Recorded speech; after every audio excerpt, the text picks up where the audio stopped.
છેલ્લા 2.5 માસથી પગાર ન થતા આઉટસોર્સિંગ કર્મચારીઓએ રેલી યોજીને વિરોધ નોંધાવ્યો. રેલી સ્વરૂપે ડેપ્યુટી કલેક્ટરને આવેદનપત્ર આપવામાં આવ્યું.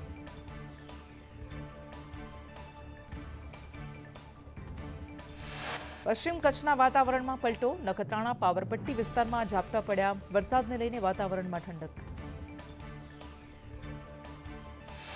બપોર બાદ વાદળછાયું વાતાવરણ સર્જાયું. ઉલટ વિસ્તારમાં કમોસમી વરસાદી ઝાપટા. વરસાદને લઈ રોડ પર પાણી વહેતા થયા. ગુજરાત પોલીસની રાજ્ય સ્તરની ક્રાઇમ કોન્ફરન્સમાં કાયદો અને વ્યવસ્થા બાબતે ચર્ચા. પોલીસ અન્ય વિભાગો સાથે સંકલન કરીને કાર્યવાહી કરશે. જુદા જુદા ગુનામાં સંડોવાયેલા 8,000 નામ સામે આવ્યા.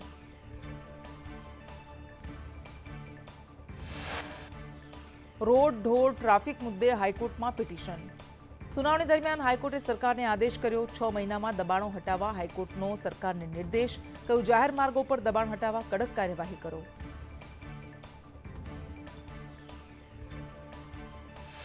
કોર્ટ મિત્રએ કહ્યું, આ કામગીરી સતત ચલાવવી જોઈએ. આ કામગીરીનો રિવ્યૂ થવો જોઈએ. રોંગ સાઇડમાં વાહન ચાલકો વધુ દેખાય છે. કોર્ટ મિત્ર ટ્રાફિક ભંગના વિડીયોની પોર્ટલ પર ફરિયાદ કરશે. હાઈકોર્ટમાં નવા જસ્ટિસની નિમણૂક માટે સુપ્રીમમાં ભલામણ કરાઈ. કોલેજિયમે નવા જસ્ટિસની નિમણૂક માટે ભલામણ કરી. લિયાકત હુસૈન પીરઝાદા, મૂળચંદ ત્યાગી, રામચંદ્ર વાછાણી, જયેશ ઓડેદરાના નામની ભલામણ કરાઈ. વીએમસી કમિશનરની વિશ્વામિત્રની મુલાકાત બાદ એનએચએઆઈ હરકતમાં આવ્યું. એનએચએઆઈના પ્રોજેક્ટ મેનેજર વિવેક સોની કમિશનરને મળ્યા. કમિશનરે એનજીટી વાઇલ્ડલાઇફ મંજૂરી અંગે સવાલ પૂછ્યા. મેનેજરે કહ્યું, પૂરની પરિસ્થિતિ થાય તો જવાબદારી અમારી બને. અમે વરસાદ પહેલા ક્લિયર કરી દઈશું. સંલગ્ન વિભાગની પરમિશન અંગે અમને ખ્યાલ નથી. એનએચએઆઈએ બ્રિજ બનાવવા નદીનો પ્રવાહ અવરોધ્યો હતો.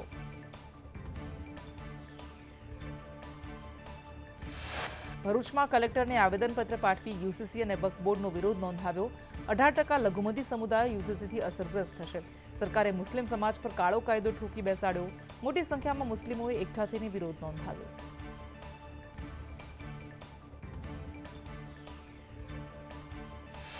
લુણાવાડામાં જાણ કર્યા વગર સ્માર્ટ મીટર લગાવાતા હોબાળો. સાંઈ કોમ્પ્લેક્સમાં ગ્રાહકોને જાણ કર્યા વગર મીટર લગાવ્યા. ખોટી સહી કરી સ્માર્ટ મીટર નાખ્યાનો ગ્રાહકોનો આક્ષેપ. કુંવરજી બાવળિયાએ કહ્યું, 50 થી 55% પાણી જળાશયમાં છે. પીવા માટે પાણી રિઝર્વ રાખી સિંચાઈ માટે અપાય છે. પાણીની સમસ્યા ઊભી ન થાય તેવી વ્યવસ્થા ગોઠવવામાં આવી છે.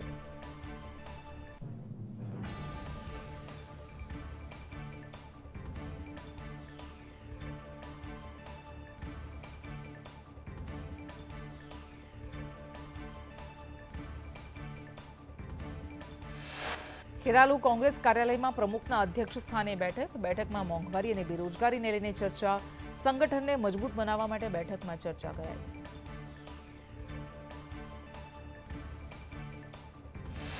ગોંડલમાં રાજકુમાર જાટના રહસ્યમય મોત કેસમાં રાજકોટ પોલીસની કામગીરી પર સવાલ. કેસના મહત્વપૂર્ણ પુરાવા પોલીસે જાહેર ન કર્યા. યુવકનો અકસ્માત કેવી રીતે થયો તે પણ રહસ્ય. સાવલીમાં પાણીની સમસ્યાને લઈને મહિલાઓનો નગરપાલિકા સામે મોરચો. મહિલાઓ પાણીની માંગને લઈ પાલિકા વિરુદ્ધ સૂત્રોચ્ચાર કરતી દેખાય. પાણી મુદ્દે ચીફ ઓફિસરનું મૌન. ભાવનગરમાં રેલવે કર્મચારી ઘનશ્યામ ચૌહાણે ટ્રેન નીચે પડતું મૂકીને આપઘાત કર્યો. અધિકારી એપીઓ દીનાનાથ વર્મા સામે માનસિક ત્રાસને કારણે આપઘાત કર્યાનો આક્ષેપ.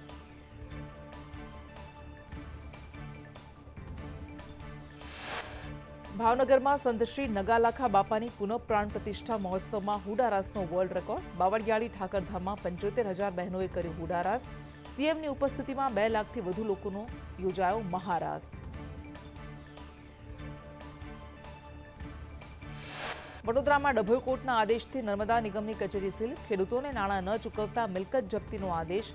નર્મદા નિગમે ડભોઈના 6 ગામોની જમીન સંપાદિત કરી હતી.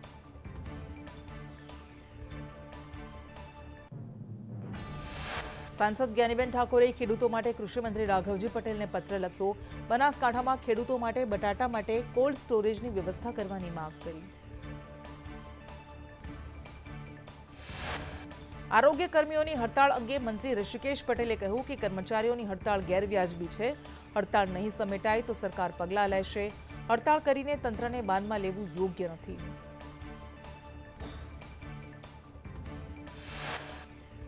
ઋષિકેશ પટેલે કહ્યું કે આરોગ્ય વિભાગની બેઠકમાં કર્મચારીઓ અમુક માંગણીઓ પર અડગ હતા. આરોગ્ય વિભાગે નિરાકરણ લાવી શકાય તે મુદ્દાઓ માન્ય રાખ્યા.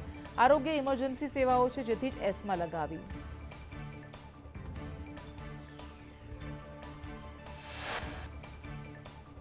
આણંદની સુજિત્રા પોલીસે આરોગ્ય વિભાગના કર્મચારી કેતન દરજી અને હિરેન પ્રજાપતિને ડિટેઇન કર્યા. વિવિધ માંગણીઓને લઈને આરોગ્ય કર્મચારીઓ હડતાળ પર ઉતર્યા હતા. કોંગ્રેસ ધારાસભ્ય શૈલેષ પરમારે આરોગ્ય કર્મચારીઓની હડતાળ મુદ્દે સરકાર પર પ્રહાર કર્યા. ચૂંટણી પહેલા સરકારે બાંહેધરી આપી હતી. 4 માંગણીઓ સરકારે સ્વીકારી હતી. મોરબીમાં રોડના કામમાં ભ્રષ્ટાચારના આક્ષેપ સાથે રોષ. ઘૂંટુ ગામ પાસે સરપંચ સહિત ગ્રામજનોએ રસ્તા પર બેસી વિરોધ કર્યો.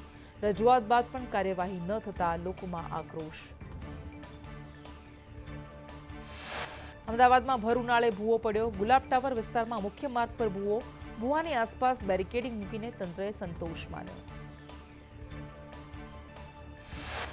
છોટાઉદેપુરમાં નગરપાલિકા દ્વારા દબાણ હટાવવાની કામગીરી કરાઈ. નગરપાલિકાના સીઓ ભાવિક બરજોડોએ જણાવ્યું કે તમામ લોકોને જૂના શાકભાજી માર્કેટમાં બેસાડવાની વ્યવસ્થા કરવામાં આવી છે.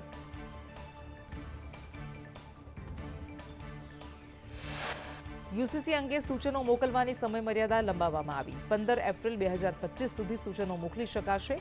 યુસીસી અંગે સૂચનો મોકલવા સમિતિના અધ્યક્ષે કરી અપીલ.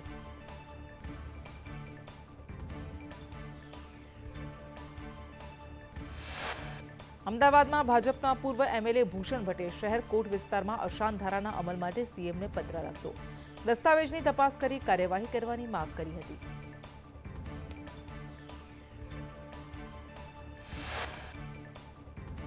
ગોંડલમાં કડક પોલીસ ઓફિસરની નિમણૂકની માંગ. ગોંડલમાં જાટ સમાજ સાથે પટેલ સમાજમાં પણ આક્રોશ. જાહેરમાં તરુણને મારનારનું સરઘસ કાઢવાની માંગ કરવામાં આવી.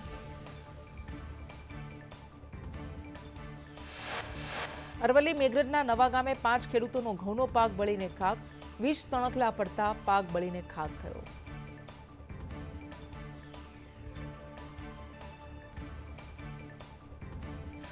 અમદાવાદમાં અસામાજિક તત્વો સામે ઉજાલા સર્કલ પાસે તંત્રનું મેગા ડિમોલિશન. ગુનેગારોના 5 ગેરકાયદે મકાનો પર બુલડોઝર ફેરવાયું. પોલીસનો મોટો કાફલો સાથે રાખી દબાણો દૂર કરાયા.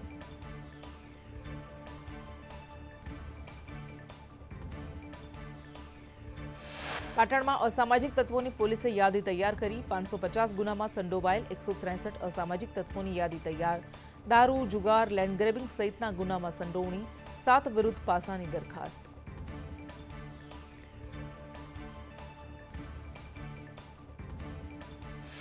નવસારીમાં અસામાજિક તત્વોને એસપીની ચેતવણી. ગુનેગારોને કહ્યું, ગુના કરવાનું છોડી દો અથવા તો ગુજરાત છોડી દો. ધરતી પર ગુનેગારો માટે જગ્યા નથી.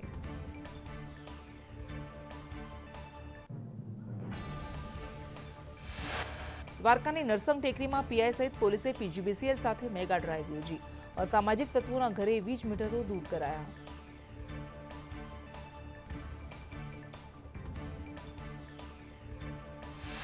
ખેડા જિલ્લા પોલીસની કોમ્બિંગ નાઇટ. બાઇક, કાર મળી કુલ 9 વાહનો ડિટેન કરાયા. પોલીસે 1052 જેટલા વાહનોની તપાસ કરી. તે ડ્રિંક અને ડ્રાઈવમાં પકડાયા.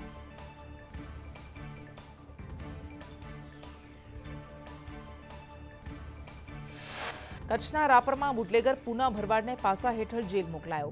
પૂર્વ કચ્છ પોલીસે આરોપીને જેલ હવાલે કર્યો.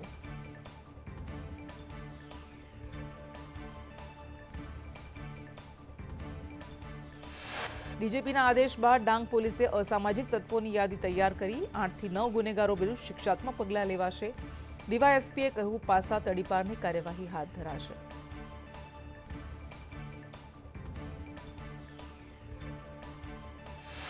સુરતમાં રાજ્ય વેરાનો લાંચો અધિકારી નિલેશ પટેલ ઝડપાયો. 15,000ની લાંચ લેતા નિલેશ પટેલની એસીબીએ ધરપકડ કરી. ટેક્સનું રિફંડ મેળવવા માટે ફરિયાદી પાસે લાંચની માંગણી કરી હતી.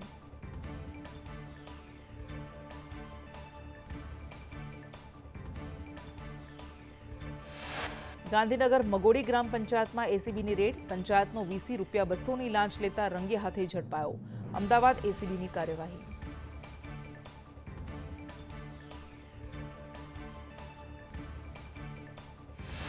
સોનાના ભાવમાં રોકેટ ગતિએ તેજી. 10 ગ્રામ સોનાનો હાલનો ભાવ 91,500 પર પહોંચ્યો.